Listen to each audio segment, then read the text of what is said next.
Reggae in general gives you a bit more on the it's very quiet and it's very quiet and very quiet on the wage and the acoustic. Is that my sensitive picking? Oh, you can't. All right.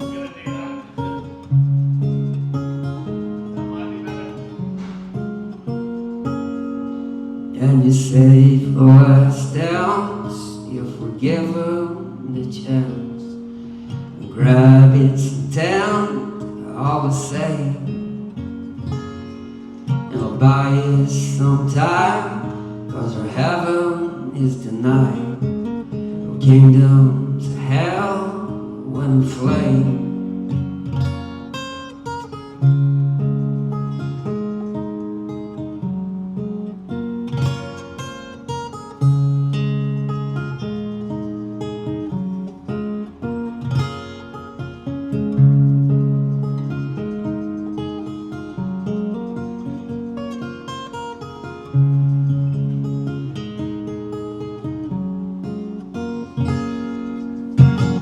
Hello, and welcome to episode 16 of the Rig Rundown podcast. Today we're joined by a Northern Irish songwriting legend and icon whose brooding gothic folk sound has carved out a unique space in the music world. We're here with Robyn G. Shiels.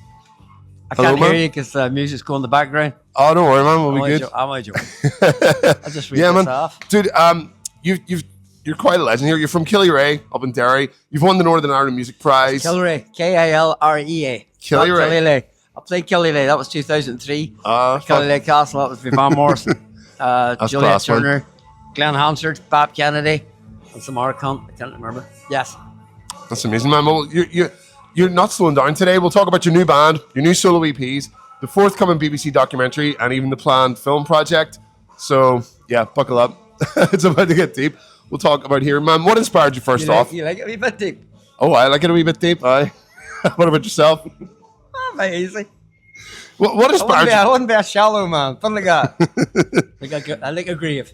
That's good, man. Yeah, well, here, dude, what inspired you first off? What got you into music? Tell all our viewers who've never heard of you before, what got you started off? Well, I'd be at an age where maybe I was born in the late 60s to start with. So in the 70s, my mommy, we grew up with, what do we have? With Don Williams. Yep. Like country crooner. Johnny Cash. Elvis Presley, that kind of thing, and then my mother we had a cousin called Nancy Brownlow who goes in the gospel singing. Okay. So I listened to all that kind of thing for a long time. Awesome, man. Yeah. And then between that, there we had personal things in the family. I dare say that would be death and all those weird things. Yeah. At a certain age, that I wasn't too. I didn't really know what the fuck was going on. Mm-hmm. And then you have that in your head. And you don't really know what the fuck's going on with your head. And then when you realize you have to get the fuck out of Kilray because, well, you want to go and experience a better life. Yeah. But you harbour all those things in your head for a long time. But you're lucky enough that your mommy bought you a wee fucking metal guitar when you're about 8 going, oh, yeah, when you play that, you actually calm down. That's what I was going to ask you. What was your first guitar? What was your first instrument? What got you started? A toy metal guitar with stupid fucking... Like a wee Strat and cube amp? No, it was a toy guitar. Toy guitar, right. It was a metal guitar with 4 wee plastic strings. Okay. But that's something for me to get my aggression out of. And that helped young Robyn get the aggression out? That's just sleeping. It wasn't quite, when I'm about 8 or 9, it was just kind of a wee bit all over the show. Yeah? Well, here, a very energetic young man.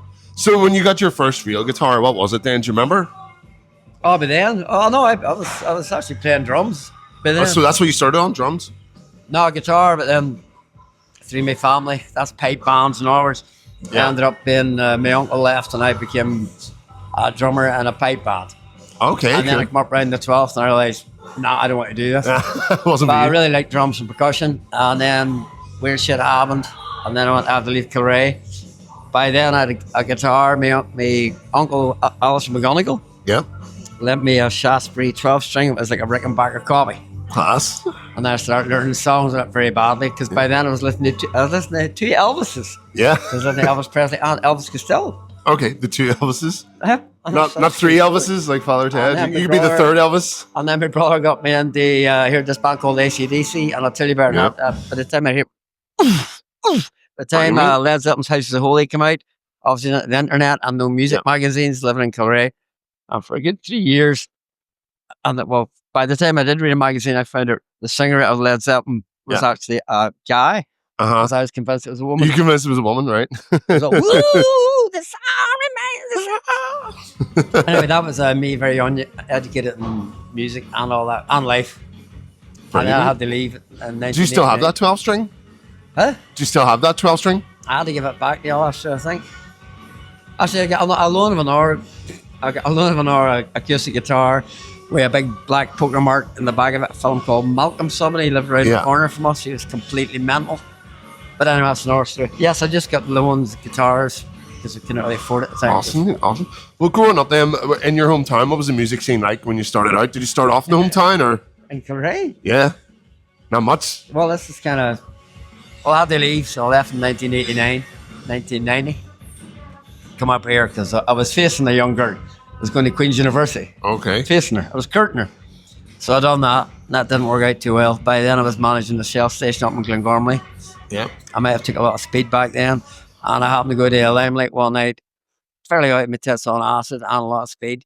And this gentleman from Ballyclare vomited. And obviously I was starting to hallucinate, as they say. And I went, I'm going to ski in his vomit because that looks amazing. And I happened to meet these gentlemen who weren't from Belfast because obviously I wasn't too keen on Belfast people because they're trying to bully me a lot, not understand them. A Kilray fella might be well versed in how to beat the shit out of folk. I didn't really want to do that. So you were well prepared. So I met these gentlemen and they ended up being Michael McKeegan, Charlie McKeegan, Alan Cairns, and five people from around Larne and Ballyclare. Is that who you were jamming with them back in the day? No, that's the kind of first people I met. They played music, but I happened to be right, therapy. Okay, They weren't, cool. They weren't. They'd released Meat Abstract. Yeah. And I just left. And a fella called Andy McConnell, actually. Andy McConnell was the person who actually basically saved me from a lot of certain clouds of depression. Actually, Andy, he was like older than all them, so he was kind of Uncle Andy. He also got me into this band playing right now. So that's early 90s. That was Andy, and then Andy ended up going to manage a news agent. So it's Andy McConnell done that there. But Andy was also good mates with Fife Hugh. Yeah. Played drums in therapy. And also by then, well, later on I was living with Michael and his brother Charlie McKeegan, so we ended up starting a band called the Sons of Massey. Fucking cultures, and then nearly died in a Massey Ferguson 135 once. So if it wasn't for the cab and the Massey Ferguson 135 and Hogs Farm in Akidui, I coped it, and if I hadn't been for the cab, I'd have probably been dead. Fucking smashed to death. But that's one of those incidents you go, Shiels, yet again, you've escaped death in a way. Fucking hell. I went on to write a song called Hello Death, My Old Friend. Hello Death, yeah. Was that the first? That's not the first song you released, was it? No, I don't know. What was the first song you released? What was it? A 7-inch called We Are of Evil. With a B-side called I Go to Funerals. Cool. That was based on Harold and Maude. Watched that movie. And obviously my own true life events. Because I went to a lot of funerals at a young age. Yeah. I dare say, from 81 to 83. I was kind of questioning my life, going, why the fuck's all these people dying? All this death. Why did my mommy get me a 3-piece suit in CNA in Belfast that were meant to use for a competition because we wore we won a Morris Ital, which is a car, British Saloon car, and a Belfast Telegraph competition. So my mommy went up and got me a special 3-piece suit, CNA. I actually peed myself in the CNA because I went, Mommy, I need to go to the toilet. Stay there, something's all right. Fuck that, so I just pissed myself. But the shit wasn't really over. We had it in the Belfast Telegraph because we won the competition. Yeah. But then after that was the only time, and then the rest was wore at funerals and things, and that's why I ended up having a song called I Go to Funerals. Yeah. There's a line in it that mentions said suit. Get my suit with the hole still intact. I wore the suit, blah, blah, for a reason. And all that kind of humor. But yes, many a song. But that was the first album, which was A Lifetime Midnight. It came out in 2003. We released a single called We Are of Evil. We had a band called Desert Art. Yeah. They were very good, and they were on a subsidiary of Rough Trade Records. Brilliant. If it wasn't for Desert Art, you might not hear the Snow Patrol, because they influenced a very young Snow Patrol. Okay, so that's who could be responsible then for the Snow Patrol sound?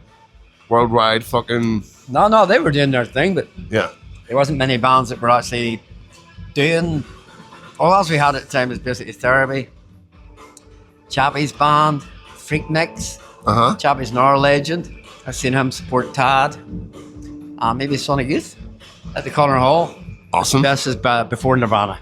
Yeah, that's classic. 91, 92. Well, you mentioned the two Elvises, Elvis Presley and Elvis Costello. Who else would have been your early influences, for singing, guitar, lyrics, Who else were you listening to back in the day when you started out? No fucking idea. Everybody? I don't know. I didn't. Well, we didn't really have much in the way. We don't have a record shop in Kilray. Yeah. So you basically just borrow whatever your big brothers got handing you out. So they would have some good records, you know. He was discovering music. It's hard to explain to people. We didn't have fucking Spotify back then. Yeah. If you live in fucking Kilray, you either go to Ballymoney to Jingles, and there's one another Jingles in Korean. And then obviously I was a bit of a loner, so I didn't really have many people around me at a certain age because I didn't really give a fuck. But as you get older, say in your teens, then you start meeting people like Lee Bradley when I went to Garvis Secondary School. Yeah. We get in the Tom Waits actually on a band called Hanoi Rocks. Okay. And later on, than I think later on in life, I would actually meet the bass guitarist called Sammy Yaffa. He would send me a messenger going, "Hey, I've heard of your song, Hello Death. Yeah. Do you want to do so we done some songs together on Netflix. And so I'll see you in a minute. That's cool, man. Well, here, so you talked about jamming with bands before. Before going solo as yourself, were you in any notable bands? I was just featured or? I had a lot of demos I was recording with a fella back home. Yeah. This is all mental ash. So I was working at a pump station called JT Proctor, so I must have been 17, 16. My friend Stephen Hassan bought a bass guitar and a bass amp. Yeah. And I had a good Marshall amp. Oh, nice. What Marshall amp did you have? A combo or like a... You know what? Two of them. Twin? I had one, and then my second one I had to give to Rocky O'Reilly to mix nice. our albums. One of the wee combo job that they're 72 and they're fucking amazing. Nice. Can't even remember what happened to the first one.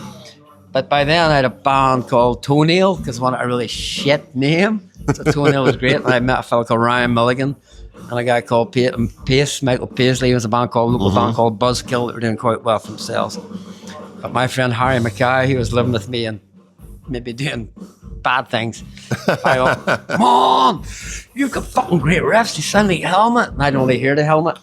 And I went, "Okay." Nice. He goes, "I'll get your band together." So within 2 weeks, we were playing in Vicos at the time in a wee attic bit. Yeah. And I met Ryan. He played drums in this band. Ryan was only 18 or 19 at the time. Pace was in his early 20s. Yeah. I was a bit older, 25, 26. But I gave them my Helmet riffs, with 6 songs. And then remember we done a quick demo and Fife here and he went, "Come on, you sound Melvins." And I hadn't heard of the Melvins yet. Yeah. So I reinvented even the Melvins. That's how great I was. Brilliant. But we done that for a while and then we disbanded and then went back playing acoustic music for a long time. That's fucking brilliant. Robyn, well, here, what lessons would you take from playing in bands and taking towards your solo work? Did you find it like lessening yourself of a burden going solo? Did you find like you built a lot of knowledge you could take with you? Well, if you go solo, you're kind of captain of your own boat, as they say. Yeah. But I like doing that because you can... You don't have to run anything by anybody. You just go with it. Go with what you got. I like words. Obviously, that's another story because I have an old relation who was a writer and all that back in the day, Geordie Barnett. Because we're doing a documentary about that right now. So where's my family and all that, but it doesn't matter. That's brilliant. Yeah, no, that's good as well. But I now have lost my train of thought. Solo stuff I'll always do because I like the importance of wordplay and putting songs to it and melodies. But I like chaos and riffs and stuff, so I do that way about. Well, that's what I was going to say. Like, you've got the stripped back acoustic style, but you've also got the very haunting melodic thing. You know, like your music for someone who's stripped back an acoustic. There's a lot of melody and a lot of stuff going on, and a lot of layers to take. It's really, really cool. In fairness, I've been doing it fucking 32, 34 years now, which is kind of fucking scary. Well, that's it. Like, you've supported like Cat Power, Van Morrison, Richard Hawley, Snow Patrol. Any particular standout memories from any of those shows? There's actually more like there's Walter Screefels used to play in Quicksand and Gorilla Biscuits as well. And then we done our tour around Germany and Switzerland for 3 months, 3 weeks. So I have terribly loads of folk, but I see it. All you do is learn from that there, but it's great just playing somewhere. I hate to say that. Somewhere not just new. Belfast. Getting out there and getting about. Germany. I've loved everywhere else I've ever played. Man. LA. I've only ever done like England, Scotland, and I never got to go as far as LA. I was kind of lucky. We done Hello Death. And David Holmes here, that we're in the studio, and I really want it. He likes what I do, whatever. And it really matched the theme of the movie called Cherry Bomb. So fair play. That's right. Yeah, I was going to ask you about that as well. Well, that was around 2000. I remember when they were making that. Yeah, that was. That one song, I don't know why, but Did very put well. on in the movie. And we went to the premiere and all Because that it was stuff. fucking good, that's why. But a lot. Well, it got me enough because I was getting interviews in all these European Brilliant. magazines or like blogs, etc. And I was going, what the fuck's going on?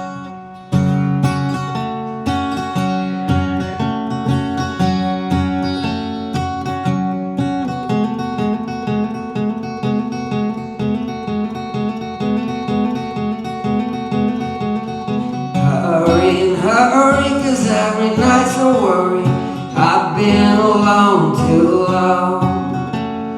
Mary's caring but always says the right things. She's been away too long.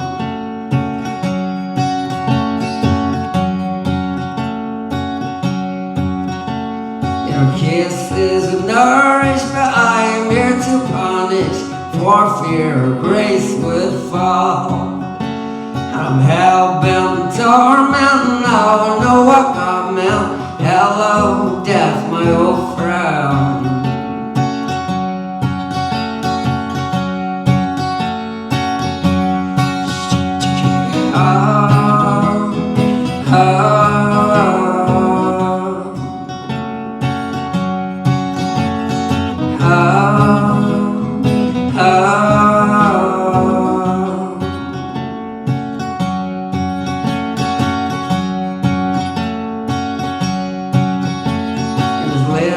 Boxes all made in the houses, that's where we sleep, my friends. I'd sing a song of sixes, invoke a curse of witches in a remote woodland.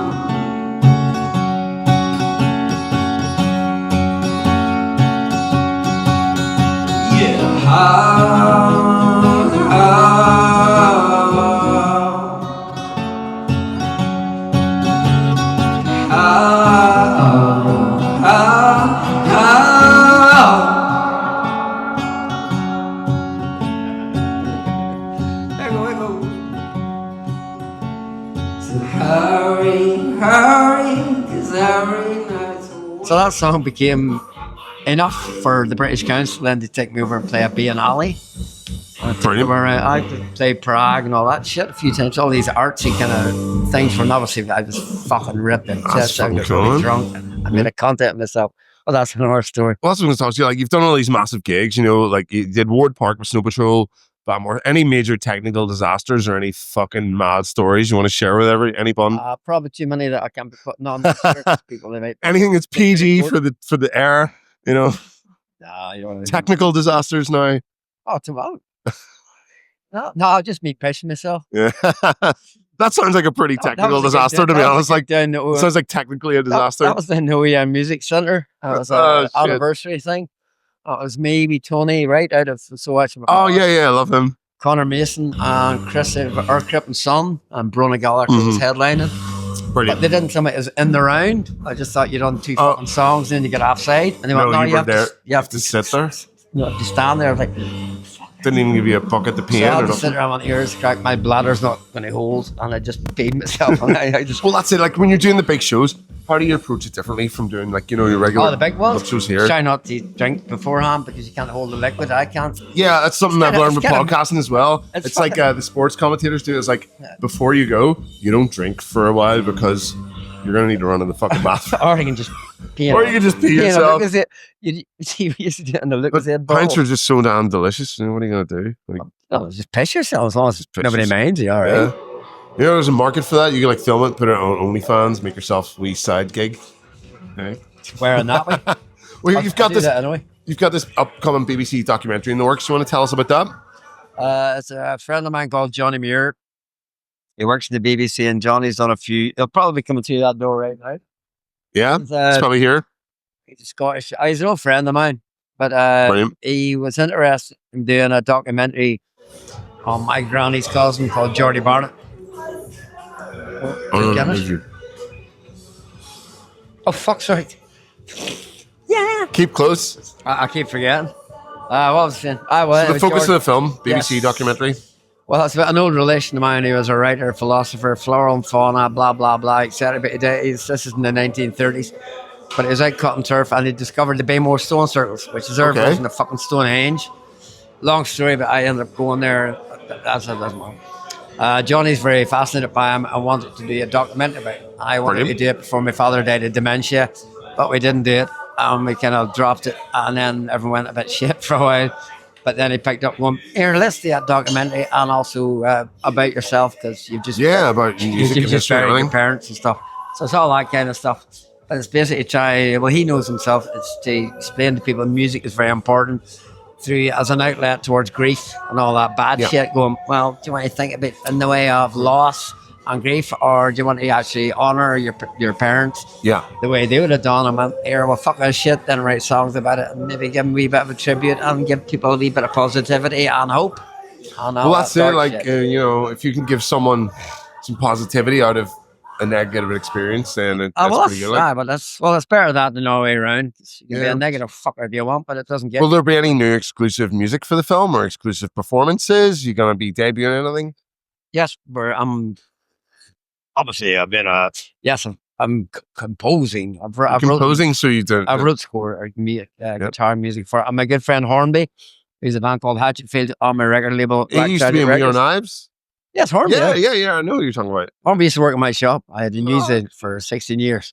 Fucking cool, man. And the first time I ever met him, I said when I was a teenager, I used to go watch We Are Knives and used to do it barefoot with like a million pedals. always bonkers. Bonkers, like. Do you know the band before that, right?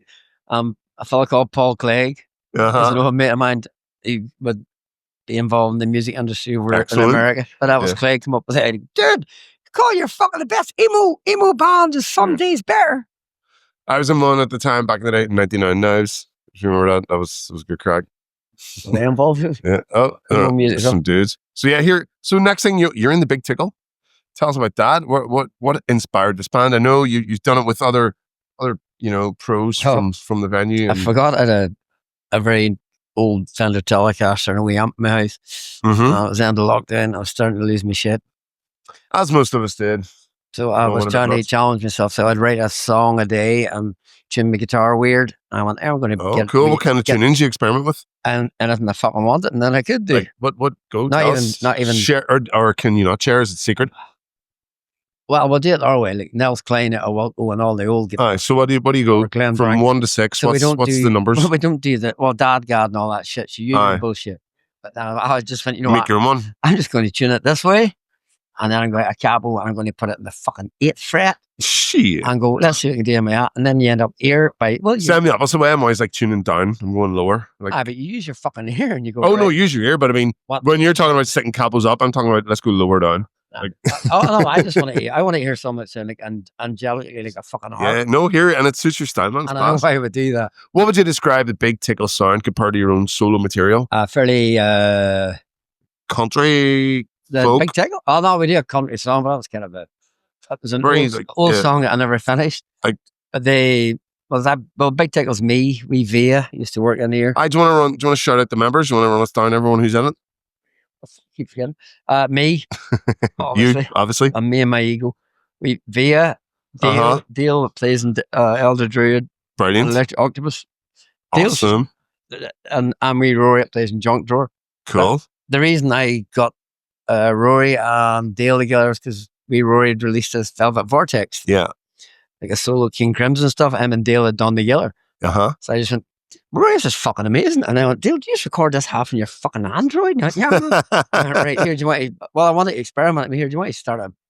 So it just started from experimenting with mates, and then it turned into... You're like, when did you realise, this is a band? This is a good point of lockdown, because, you didn't have to work. So you could actually have your day to yourself. I had to fucking work. So it gives you more time to go, well, I don't fuck all, but instead of... I worked for the bloody government, sitting in the court's email service. We went for all this crap through. We went for a quick practice up in Dale's place up in Beersbridge Road. I went, here, this shit works.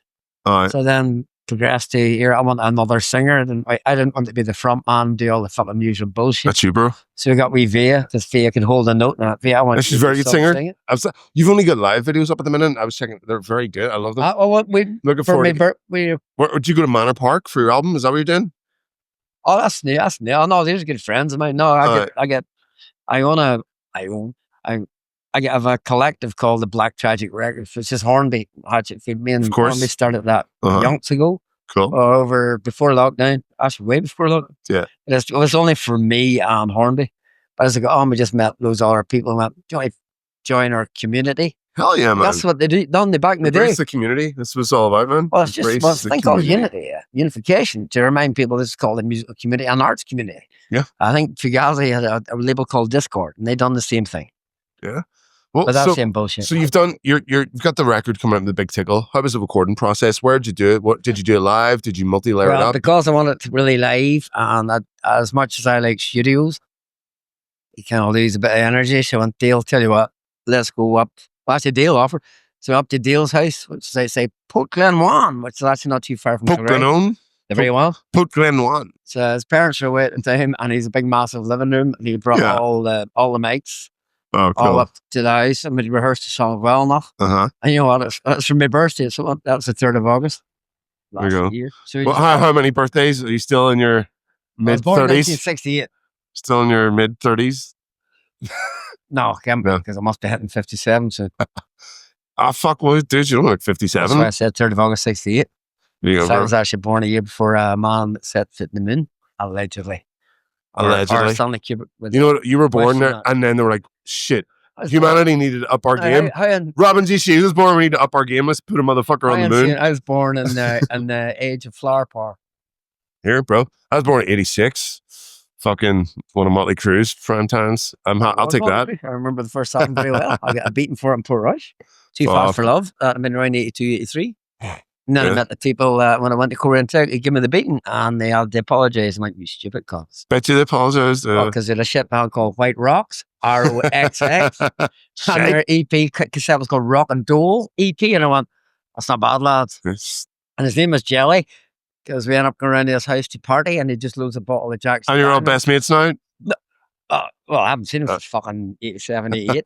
But he did have New York, Guns N' Roses, New York, the Reds, and no one had a bootleg No one else had that? Okay. Again, that's the thing, back in the day. We didn't have the internet. See now, you get everything. I could literally type in and that's Metallica playing last week and get like 20 high-def videos of it. Yep. But back in the day, when it was probably very exciting. Yeah, well, of course it did. You know, and then we're all sitting there page going, we didn't all have high-definition cameras in our pockets back in those days. They ripped Axel's Thin Lizzy t-shirt off. But nowadays, we call it instantaneous, right? And yeah, you have to pretty much. Do that and a click of a button. This podcast will be instantaneous, so it'll be out before anyone knows it. Doesn't matter, fuck. But see, when you don't strive, when you've no weight for anything. I remember buying Mudhoney Super Fuzz Big Muffin. It took me fucking 3 months to order that bastard for it to come. But see, when opening the thing, you're going, it was an experience. It was a ritual. Important to you, because you went, I had to wait fucking 3 months for this shit. Whereas nowadays, it's just like everybody expects everything almost instantaneous. What do you call it? Expectancy. Yeah. So there's no real.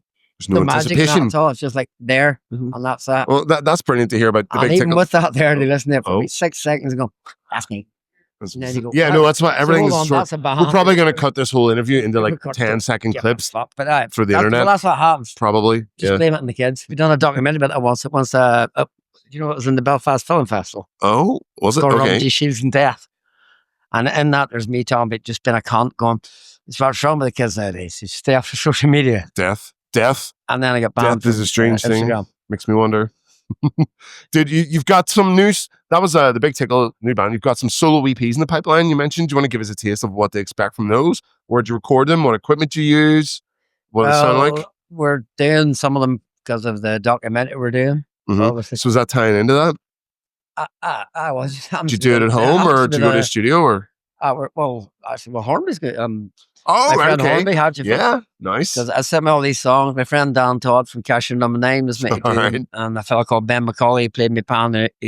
He now works for Van Morrison. Awesome. Was meant to record it. I don't want to give these lads hassle because it takes too much fucking about for we're at that age. But then I was going, Hornby, you know what? Hornby, you're actually the person that fucking right in front of me that I should use because he knows his shit. So I went, Hornby, let's do some songs together. And I'll actually come all the way back round. And he will appreciate it, so will I. That's really cool. He's a good lad, is Hornby. Yeah, dude. You didn't know I knew him for a long time, did you? No, I could have imagined the two notable people in the scene may have crossed paths before. It's not outside the realms of possibility. You should do an interview with Hornby sometime. I would love to. I was, like I said, back longer than we'll mention when I was a teenager. I used to go and watch those guys all the time. Mental. Fucking brilliant. Insane musician Yeah. as well. And then he just went, fuck all that shit. I'm just went straight into the banjo. And I love the fact he just went, I'm going to go wooden wire. It's cool, man. Well, I'm very conscious of the time here. I know you've got to get up on stage soon. All that shit. I know. So, man, I'm going to wrap this up. This has been the Rig Rundown. Can I give you a quick hand job? Yeah, you can indeed. Big shout out to the Rig Rundown. We're getting the sessions in the studio in the Waterfront Hall, 5th of July with Acid Age, Grey Rat, Kidos, and Afro. Oh, am I playing this shit or what's going on? Not this one, but this is a regular. This is a regular ongoing thing. The Waterfront Hall, the Rig Rundown sessions. No, well. They are investing in new grassroots music. He's organising that. It's the Waterford Hall themselves. He's by with me.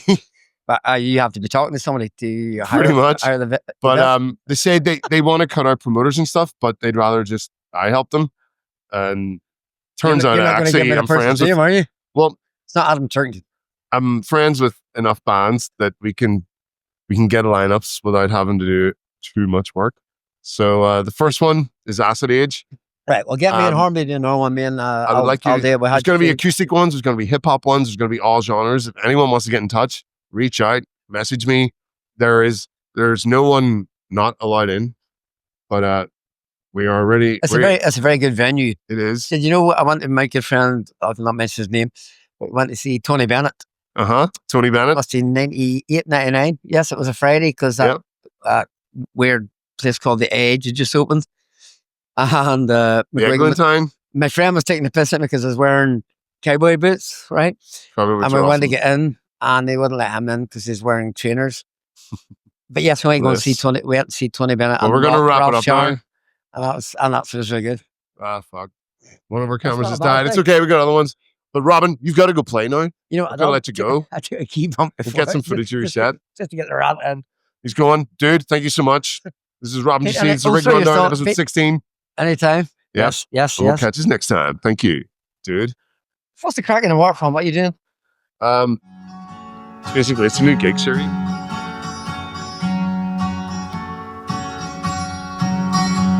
And his little boxes all get in the houses.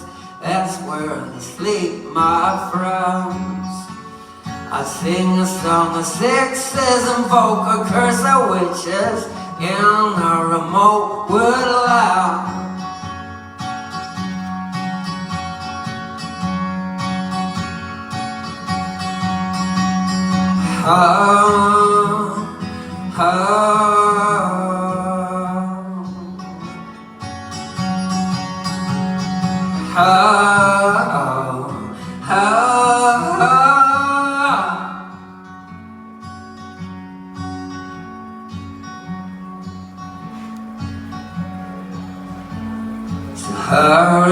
Hurry, 'cause every night's a work. I've been alone too long.